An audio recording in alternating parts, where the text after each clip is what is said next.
My dad confessed his 5 years affair when his mistress got pregnant and treated my mom coldly, but he never saw how his new family would ruin him. I'm 17 now, male, and even when I was around 12, I could tell something was seriously off with my dad. I just couldn't put my finger on it back then. But looking back now, it's obvious. He didn't just work late. He built a whole second life. The excuses were always the same. Got to stay late at the office, son, big project, or the boss asked me to cover the weekend shift. My dad worked in sales, not brain surgery, so I don't know what weekend emergencies he thought we'd buy. At first I didn't question it, because you want to believe your dad is a hard worker, not sneaking off with some random woman. But the cracks showed fast. He missed everything that mattered. My basketball games half the season, his seat was empty. Birthdays he'd call in from work like that made up for not being there. I even remember one night when my bike chain snapped, and I waited for him to help me fix it. Instead, he rolled in at midnight with that stupid long day look while Mom had already patched it up. He wasn't even slick about it. Shaving more on weekends, wearing cologne just to go to the office, button-down shirts for a Saturday meeting. Yeah, because every middle-aged guy wears his best to stare at Excel sheets. The receipts were another thing. I'd ride in his car and see steakhouse dinners for two when Mom cooked at home, hotel bar charges downtown. He'd snatch them out of my hand if I noticed, but I wasn't dumb. By 14, you already know enough to call bullshit. Mom defended him for way too long, saying stuff like he's under pressure, give him grace, or he's just trying to keep us comfortable. Comfortable? She was working double shifts to pay bills while Dad was working late in Cologne. She aged 5 years in one. She used to be the mom who laughed easily, hung out with her sisters, kept the house bright. That stopped. She was tired, stressed, snapping at small things. I think part of her already knew, but admitting it would have shattered her. Meanwhile, Dad got lazy with the lies. One weekend he came back claiming he was swamped at work, but he had a sunburn. He actually said he got it through the office window. I remember standing there biting my tongue so I wouldn't laugh in his face. The worst memory is that big basketball game when I was starting point guard. He promised twice that morning he'd be there. I kept scanning the bleachers all game. Nothing. Just Mom sitting alone, clapping extra loud like she was trying to fill the empty space. After the game, my buddy's dad slapped me on the back, telling me I played great, while my dad's seat stayed cold. That kind of stuff burns in your head. Even when he was home, he wasn't really present. He'd sit at the table scrolling his phone, nodding like he was listening. I'd tell him about school or sports, and you could see his brain was somewhere else. He wasn't just missing physically, he'd already checked out emotionally. By 15, the pattern was clear. Nobody works late that many nights and misses everything unless something else is pulling them. While Mom crumbled holding everything together, the man who was supposed to be our father had already started phasing us out. What little trust was left was hanging by threads. And you know what's crazy? Even though I hadn't caught him red-handed yet, I already hated him for it. Not kid anger, real hate. Like watching a guy dig his own grave, and knowing you'll never see him the same again. All the signs were right there. Mom exhausted, Dad sneaking around, me and my brother stuck in the middle pretending not to notice. It wasn't just a dad working overtime. It was a guy playing house somewhere else while we waited for scraps of his time. I didn't know about Karen yet, but the absence, the lies, the disappearing act, that was already enough to make me suspicious. The man who was supposed to be our father had already started phasing us out. And trust me, that was just the warm-up. When it finally came out, it wasn't some dramatic movie reveal with tears and hugs. It was messy, loud, and awkward, like watching a drunk guy fall through a table at a wedding. Dad came home one night acting way too calm and sat us down like he was about to pitch a business idea, not destroy our family. He goes, "I've been seeing someone. It's complicated, but I want you to hear it from me." Complicated, that's the word he used. Like forgetting to pay your electric bill is complicated, not 5 years of cheating while your wife works herself into the ground. Mom lost it instantly. Her face went pale, then red, then full-on screaming mode. My brother and I were upstairs, but you could hear everything. She's shouting, "Who is she? How long?" And Dad's doing his fake calm voice, "Don't yell, let's be mature about this." Which, if you don't know, is cheater language for I don't want to look bad even though I'm the one who messed up. The name dropped soon enough. Karen, some woman he met through work who was also engaged at the time. So not only was my dad a liar, but Karen was just as shady. Two cowards cheating behind everyone's back, building their happy little secret while blowing up two families. The real explosion hit when Karen got pregnant. That's when Dad had to come clean to everyone because, surprise, you can't hide a baby. Karen's fiancé found out too, and it turned into this chaotic showdown. Mom screaming in the kitchen, Dad trying to spin it like it's not as bad as it looks, Karen's fiancé storming in demanding answers, me and my brother frozen on the stairs listening to grown adults torch their lives in surround sound. And Karen wasn't embarrassed or crying. She stood there with this smug face like she just won a prize. At one point, she actually looked up at me and my brother and said, "Your dad chose me because I'm better than your mom." Who even says that? Not only are you wrecking someone's marriage, but you're arrogant enough to tell the kids their mother is second-rate. That was the exact moment I decided I hated her guts. Not dislike, not wish she'd go away, hate. Then Dad dropped his own bomb. He told Mom and us that Karen's baby might be his. You could practically feel the air get sucked out of the house. Mom's face broke in a way I'd never seen. She was tough, but that line cracked her. My brother clenched his fists like he was ready to throw them at Dad. And me? I just felt this sinking pit in my stomach.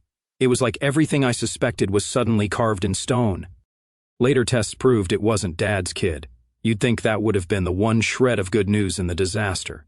But no, because here's the twist. Dad divorced Mom in record time, married Karen, and when her ex signed away his rights, Dad swooped in with a step-parent adoption. He actually went through the courts to make another man's kid officially his. Captain Idiot, pen in hand. That was it. Whatever thin thread of respect I had left snapped right there. It wasn't just that he cheated. Wasn't just that he lied for years. He literally picked another man's kid over his own family. Adopted it, raised it, put us on the back burner while parading around with his new perfect little family. Me and my brother just stared at each other like, is this real life? It was one thing to screw up and cheat. That's already unforgivable. But then to double down, bring Karen into our lives and adopt her kid like we didn't even exist.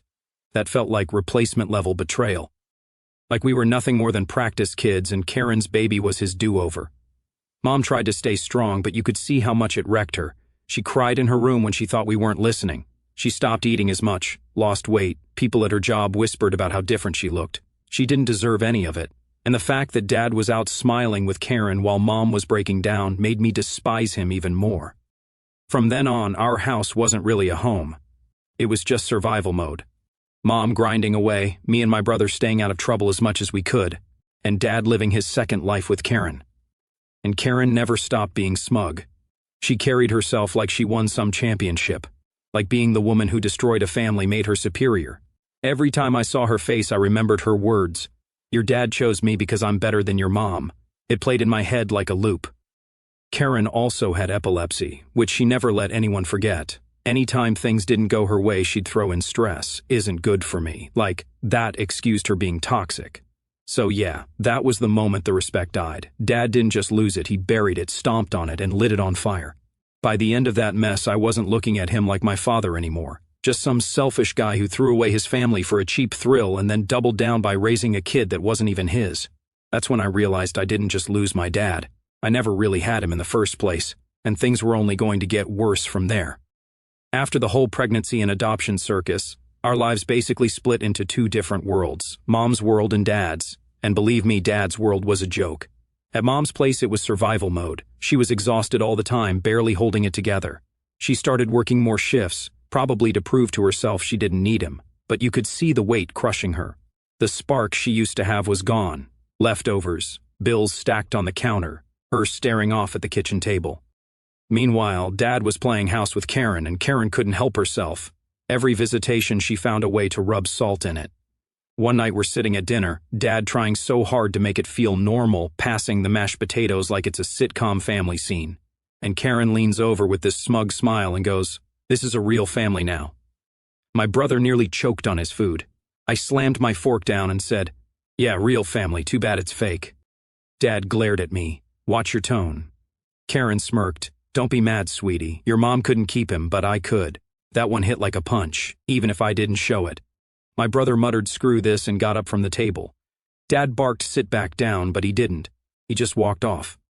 That was the vibe every weekend. Forced visits, fake smiles, Karen throwing digs. Dad pretending we were one big happy family. Except nobody was happy except her. We tried fighting the visits. Mom even went back to court to argue we shouldn't be forced. Didn't matter. The judge warned her she could be held in contempt, skip again, and she'd face fines or custody issues. Like my mom was the criminal here, not the guy who blew up the family. So every other weekend we got shoved into Dad's world. Karen treated us like unwelcome guests. If we didn't talk to her, she'd pout to Dad. If we did, she twisted our words. She'd say stuff like, "You boys should respect me. I'm your dad's wife now." I'd fire back. Respect is earned, not handed out like candy. That always set her off. The real explosion came with my brother. He was 17, only months from being free, but the court still dragged him into visitation. One weekend, he flat out refused to go, stayed at Mom's with arms crossed, daring Dad to come drag him. Dad actually called the cops. No joke. A squad car rolled up while neighbors peeked through blinds like it was a crime scene. The officers looked uncomfortable, clearly not wanting to drag a teenager into a car over family drama. The officer asked, "What's the issue here?" Dad puffed up. "My son is refusing court-ordered visitation." My brother snapped, "I'm not a prisoner. He can't make me go." It turned into a huge standoff. After a long back and forth, my brother finally sighed and got in just to end it. But the damage was done. Every neighbor saw Dad treating his own son like a criminal just to protect his image. I'll never forget the look on Mom's face when the cop car pulled away. She looked broken, not because of my brother, but because of the humiliation. Dad would rather call law enforcement than admit his kids didn't want to be around him. After that, my respect for him wasn't just gone. It was negative. He wasn't a dad anymore. He was just some entitled guy desperate to look like he was still in control while his life crumbled. Karen, of course, twisted the whole event later. "If you loved your dad, you'd make this easier for him." I shot back, "If you loved him, you wouldn't have wrecked his first family." She gasped like I'd slapped her. Dad yelled, "Don't talk to her like that," and I actually laughed. "Why? You do everything she says anyway." That night, Dad grounded me, took my phone, said I was disrespectful, but I didn't care. Every time they tried to play happy family, all I saw was the wreckage they left behind, and all I felt was the slow burn of resentment growing bigger every time Karen opened her mouth. Deep down, I started counting the days until I turned 18, days until I could finally walk away from their fake little world and never look back. Because if there's one thing I learned, Dad didn't care about love. He cared about control and how things looked from the outside. Karen cared about winning, and we, me, my brother, and Mom, were just the collateral damage. And that wasn't even the worst of it. Dad got this bright idea that dragging us to family therapy would magically fix everything, like one stranger with a clipboard was going to undo years of cheating, lying, and Karen's smug face at the dinner table. He framed it as, "We just need to talk it out with a professional. It'll help you kids adjust." Translation, he wanted someone in a suit to back him up and polish his image. The first session was awkward. Therapist with glasses sits us in a circle like kindergarten story time. Dad sitting tall, arms crossed, trying to look like a concerned parent. Karen next to him playing the sad wife act. Me and my brother across from them, arms folded like we're about to be interrogated. The therapist starts with the basics. "So, tell me what brings you here." Karen jumps in before anyone else. "The boys don't accept me. I've tried to be loving, but they're hostile. It hurts because I want us to be a family." She even dabbed her eyes with a tissue, fake crying like she was auditioning for a soap opera. I couldn't help myself. I laughed out loud. My brother elbowed me, but I muttered, "Hostile? Lady, you told us you're better than our mom." The therapist scribbled, glared at me, then turned back to Karen. "Thank you for being vulnerable." Yeah, that's how it went. Karen poured fake tears, Dad nodded like a bobblehead, therapist acted like we were the problem. Then came bonding activities, role-playing family dinners, writing 3 things you like about each other.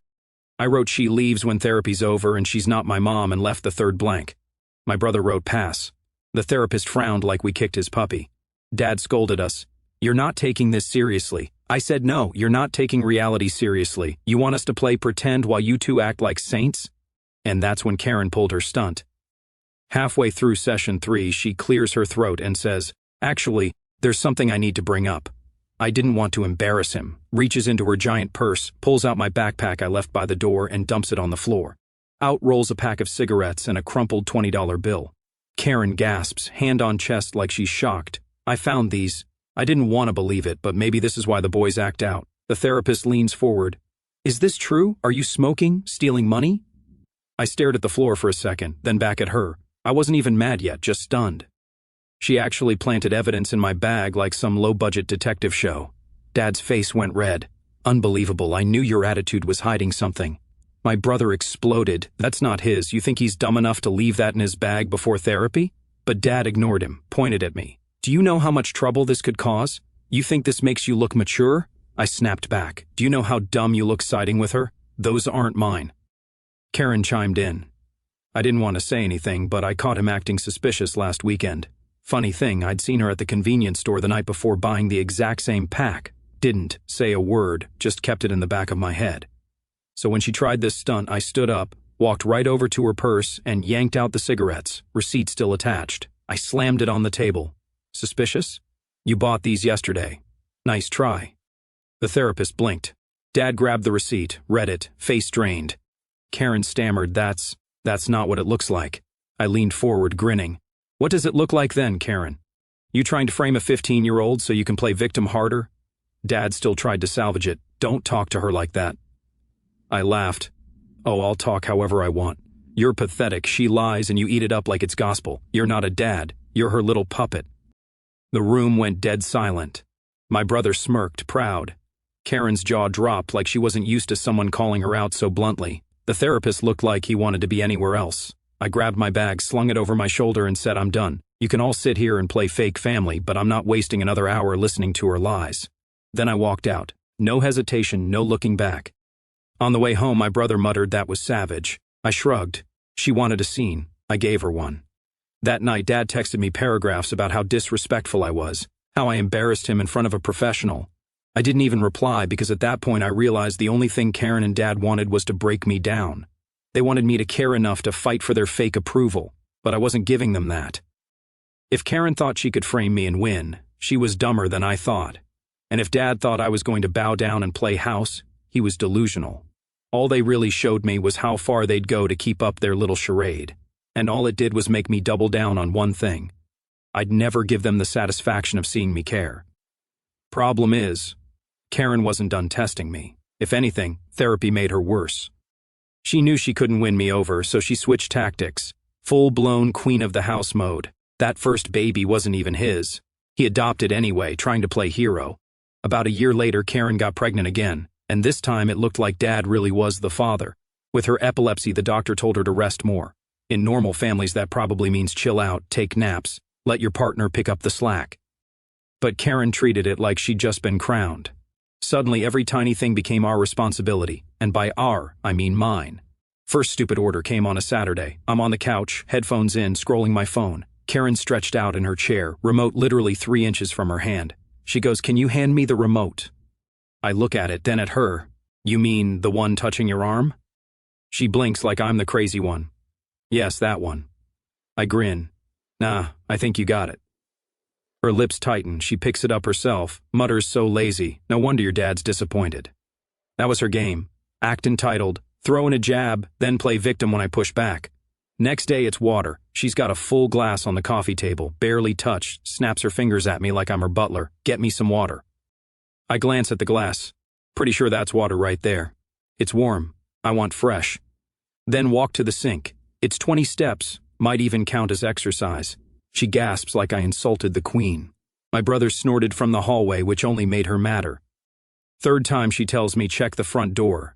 I heard a noise. She's sitting closest to it, literally 5 feet away. I'm on the opposite end of the room. I say, "What's stopping you? Scared of your own doorknob?" That's when she blew up, marched to the kitchen where Dad was, and I heard her whining voice. "Your son refuses to help me. He's rude. He doesn't care about me or the baby. I feel unsafe." And here's where Dad lost every ounce of dignity he had left. He storms in like he's about to deliver a TED Talk on discipline. When your stepmother asks for help, you listen. You show respect. I rolled my eyes. Respect? She asked me to hand her the remote sitting in her lap. "You're telling me that's respect?" "Don't talk back," he shouted. I leaned back, smirked. "Funny, you didn't show me respect when you ditched my games for 5 years straight, but sure. Let's cry about a remote." That was it, he snapped. His hand came down across my face so fast I didn't even register it until my cheek was stinging and my side hit the floor hard. My brother jumped off the stairs ready to swing, but I held a hand up. "Don't," I muttered, "not worth it." Dad's face was red, breathing heavy like he'd just done something noble. Karen stood behind him, arms crossed, smirking like she'd won. She even whispered, "See, he needed discipline." That one stung worse than the slap. I went upstairs, shut the door, and just sat on my bed staring at the wall. I wasn't crying, I was boiling. The slap didn't even hurt that much. What hurt was watching him throw away every shred of being a father just to please her. My brother came in later, pacing. We should have hit him back. He had no right. I shook my head. That's what they want. If I fight back, I'm the violent one. They get to play victims, not giving them the win. He clenched his jaw, sat down beside me. Neither of us said much after that. The silence said it all.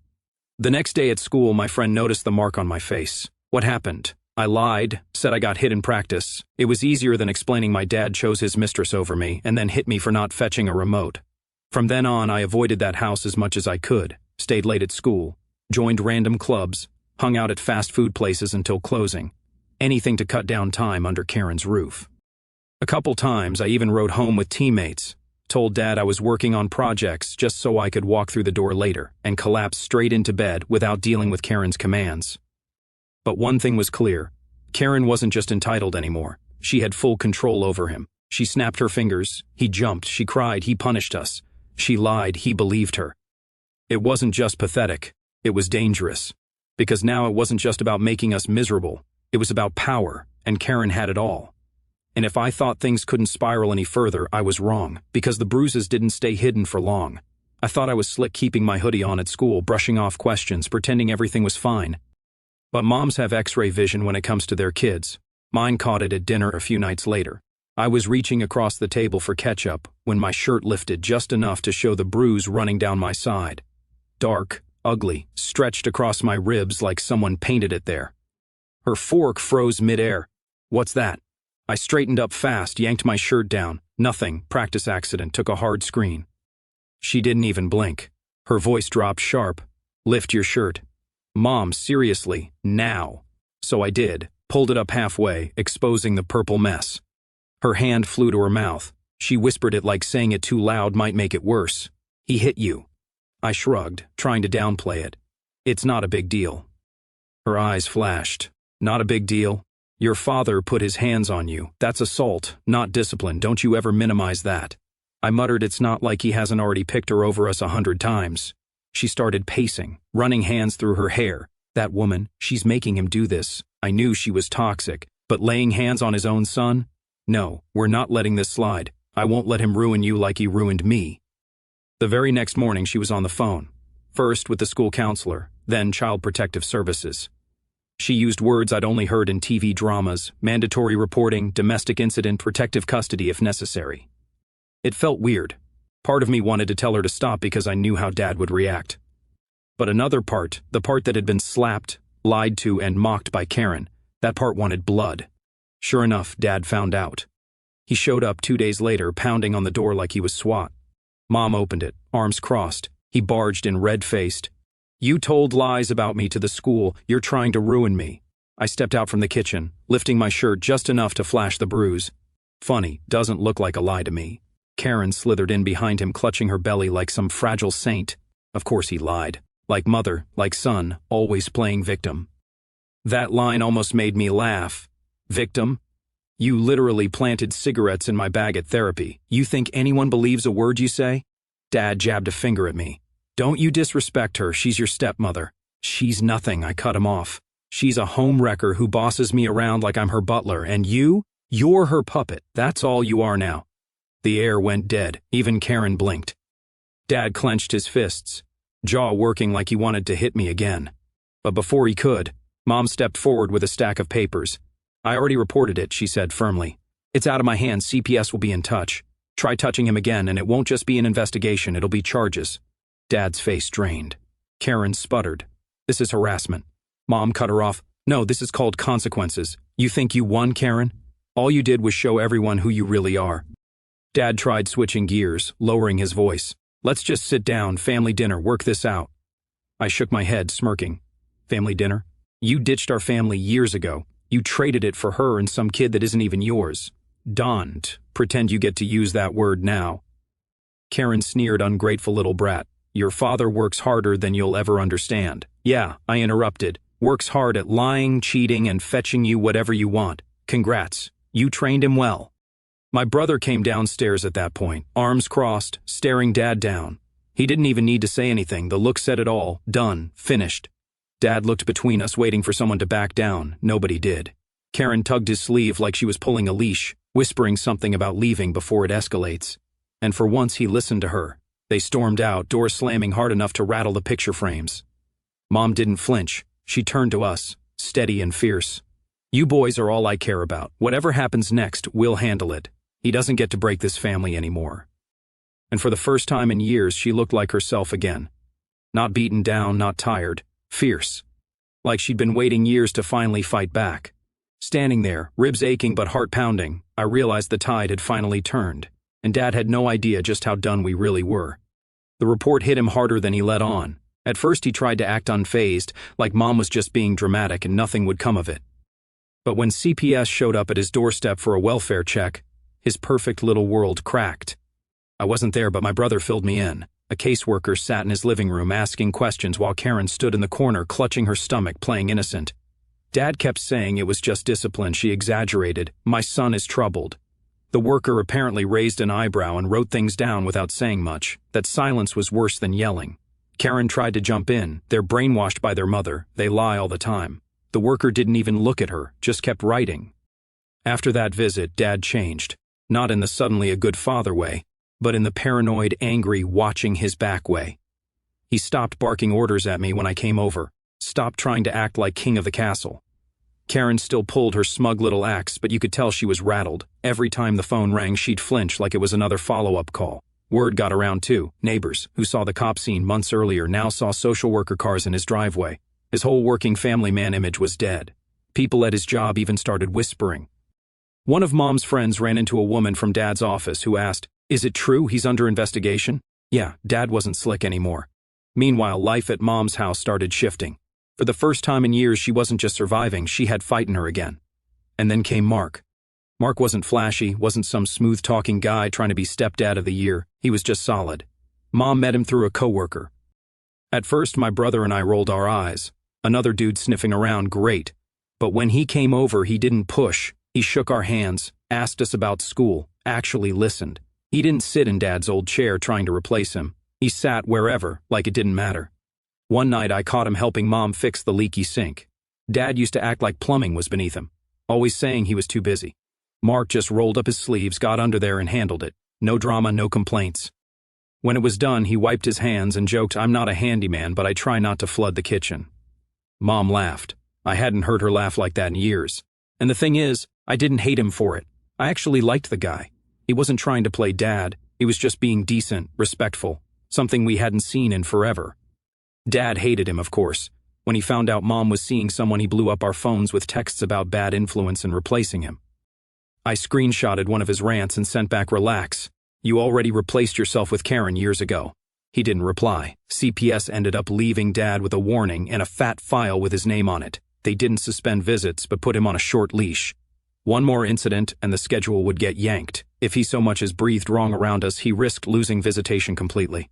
That's all Mom needed. She stopped being scared of his threats. She had the paperwork to back her up now.